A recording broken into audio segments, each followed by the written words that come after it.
Mon père, il est français et il travaille comme artiste peintre et photographe de presse.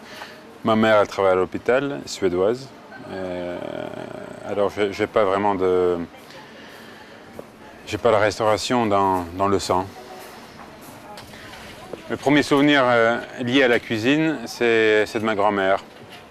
Et je me rappelle que... Ou ce que je me rappelle vraiment, c'est qu'à chaque fois que je venais de l'école, j'avais toujours des odeurs de cuisine, des carottes marinées, des frites faites maison évidemment, un tas de différents plats. Et je sais que tous mes amis rentraient à la maison, ils prenaient leur goûter, c'était un sandwich avec du jambon. Et moi je sais toujours que j'étais aussi connu pour ça, j'avais toujours des amis avec moi puisque j'avais toujours au moins une dizaine de plats à la maison que ma grand-mère avait préparés. Alors ça, c'est mon plus grand souvenir lié vraiment à la cuisine et qui m'a aussi donné de l'inspiration à qui je suis maintenant. J'ai décidé d'être cuisinier tard à mon avis, mais j'avais 17 ans. Au début, je voulais être dessinateur puisque mon père, il est artiste, peintre. Alors je voulais faire quelque chose comme lui.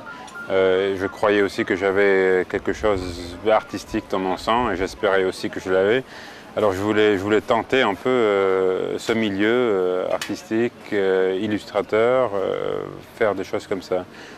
Alors j'avais commencé une école, j'avais 17 ans, une école qui devait me préparer pour le collège ici à Stockholm. J'avais commencé avec ça et évidemment il me fallait un peu d'argent de poche. Alors j'ai cherché, j'oublie les mots, et on reprend. Toute la dernière phrase.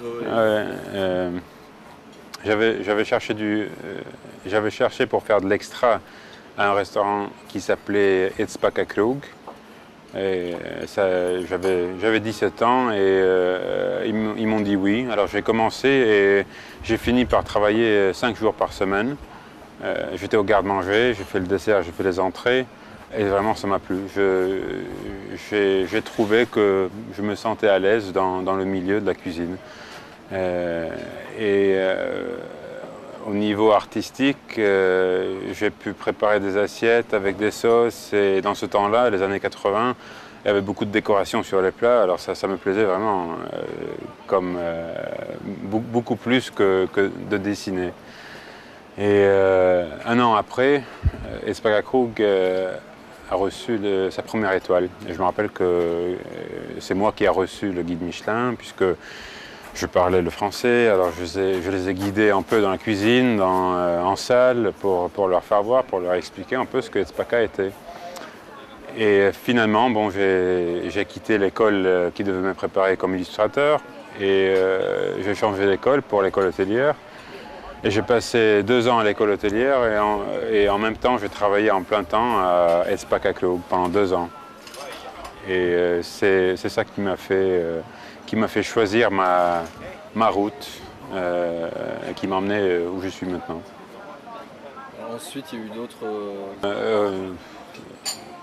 Non, au début, je n'avais pas beaucoup d'autres rencontres avec des cuisiniers ou des restaurants. C'était que Edsbacka. Pendant 2 ans, c'était ça, c'était ma vie.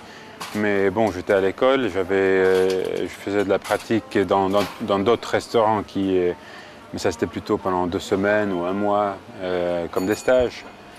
Et évidemment, j'ai gagné de l'expérience, j'ai vu d'autres choses, et c'est là que je me suis décidé, ou que j'ai décidé que dès que je finis l'école, je voulais voyager.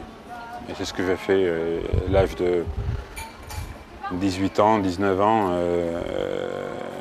Premièrement, je suis parti à Paris, j'ai travaillé 2 ans à Paris. Après, j'ai fait les États-Unis, j'ai fait le reste de l'Europe aussi. Et j'ai vu plein de cuisines, des cuisines asiatiques, des cuisines françaises, américaines. J'ai vu tout ce que je voulais voir. Et en 1994, je suis revenu ici à Stockholm. Et c'est là qu'on a ouvert le premier restaurant qui s'appelle F12 aujourd'hui.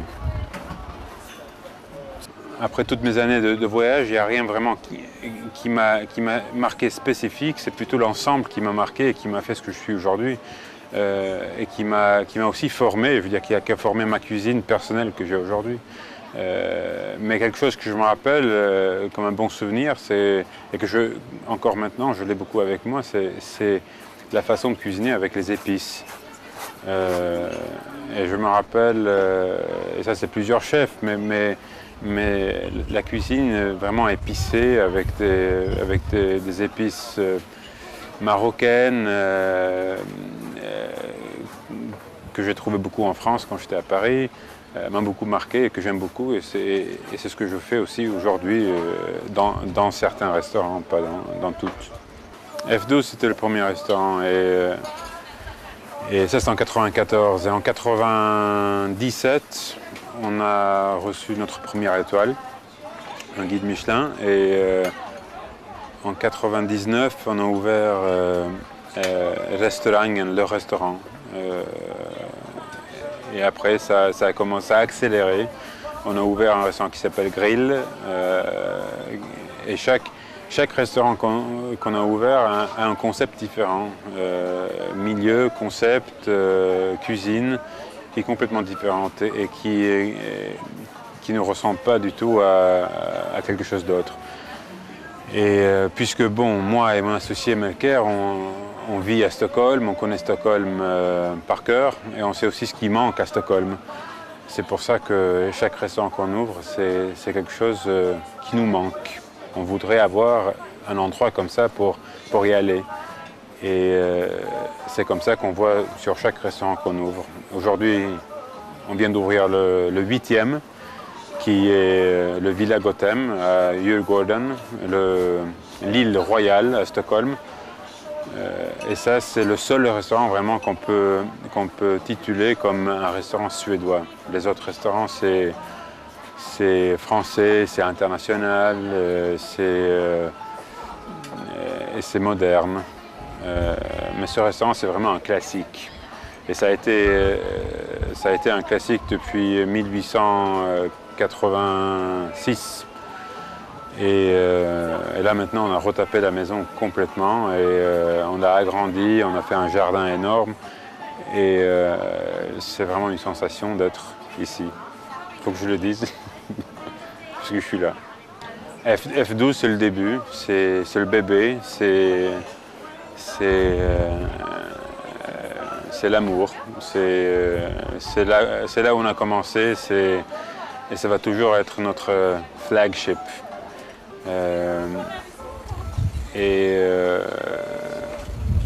F12 a vraiment évolué depuis 1994.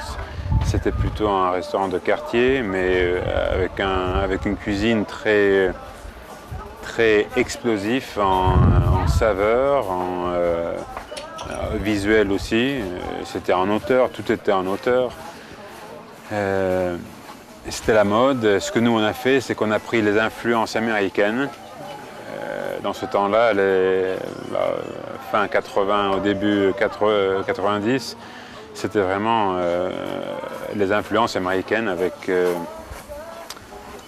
le piment, le citron vert, la mangue, le coriandre. On n'avait pas vu ça ici en Suède.